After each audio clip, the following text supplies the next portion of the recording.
All right, let's just jump right in, because today we're going to challenge something, well, something we all take for granted, and that's the idea that the world we see, the world we touch, that it's a direct, faithful picture of what's really out there. But what if it isn't? What if it's more like a story, something your brain is actively making up moment by moment? I mean, it seems like such a simple question, doesn't it? Do we all see the same world? And your first instinct is probably, yeah, of course we do. We're all here looking at the same thing. But what neuroscience is starting to show us is that our individual experiences of this shared reality, well, they might be way more different than we could ever imagine. And you almost certainly remember this moment. Back in 2015, the entire internet basically had a meltdown over a dress. A single photograph went viral, and it had nothing to do with fashion. Nope, it was because nobody could agree on what color it was. As neuroscientist Anil Seth put it, this was the moment the whole world realized that what we think of as objective reality can be seen in completely different ways. And we're not talking about a subtle little difference here. People were passionate, right? You were either on team blue and black, or you were on team white and gold. And each side thought the other was completely nuts. This one simple dress really drove home the point that our brains aren't just passive cameras, just recording what's out there. No, they're active interpreters. So that kind of leads us to this really fascinating kind of mind-bending idea. What if these differences, what if they aren't just quirks or simple optical illusions? What if they're actually clues, pointing to the fact that each of us is living in our own unique private reality, one that's being built inside our own skull? You know, the painter Paul Gauguin seemed to get this on some level. He once said, "We close our eyes in order to see." Just think about that for a second. The idea that true vision can come from within. And that thought, it's actually the perfect gateway to an experiment that can generate these incredible, vivid sights, all while your eyes are completely shut. Okay, so this brings us to a device called the Dreamachine. And while it's now a pretty high-tech research tool, its story actually starts way back, decades ago, with a really simple, almost mundane experience. So, picture this. It's the 1950s, and an artist named Brion Gysin is on a bus in France. As the sun flickers through the trees, he has this incredibly vivid, almost hallucinatory visual experience. And it turns out he wasn't alone.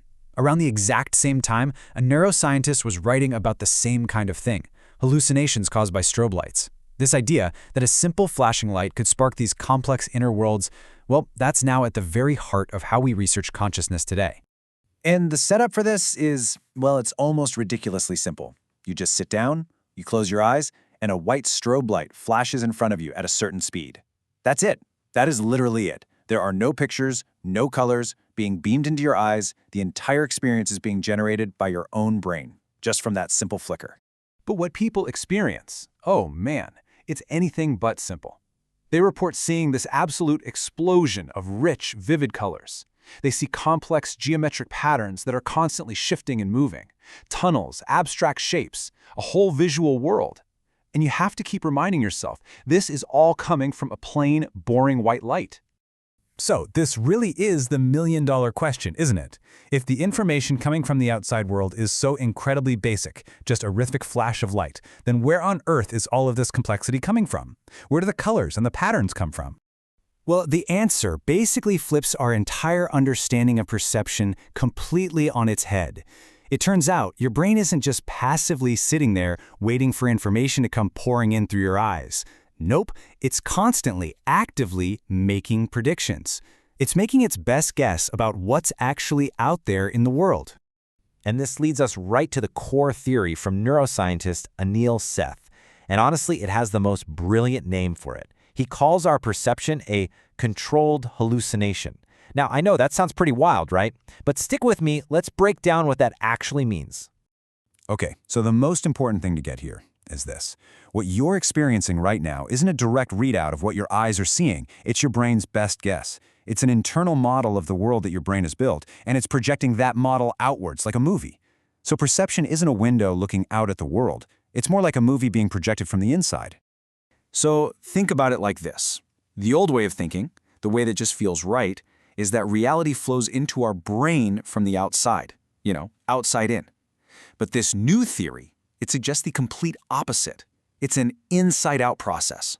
Our brain generates our world first, and then it just uses our senses to double-check its work and make updates.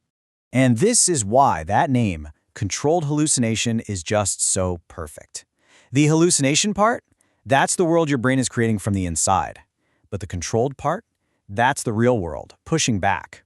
That's the sensory information from your eyes and ears that keeps your brain's predictions in check, making sure they line up with what's actually happening. It's the control that stops you from walking into walls, and it's why we all generally agree that a chair is a chair. Okay, so let's bring this all back to the dream machine. What's happening there? Well, with just a simple flashing white light, there's almost no complex information.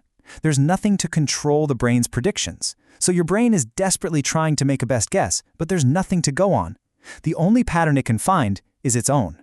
So what you end up seeing isn't the light. You're seeing the machinery of your own mind at work. You're perceiving the brain's own architecture. So, what does this all mean for you and me, for our day-to-day lives? Well, it means something pretty profound. It means that, in a very real way, you are the artist of your own reality. You know, Gysin, that artist from the bus ride, he put it perfectly. He said, in the dream machine, you are the artist. You're not looking at something. You're not just a passive observer. You are an active participant in creating everything you experience. So that means the world you see around you right now, it's not some perfect, high-resolution photograph of reality.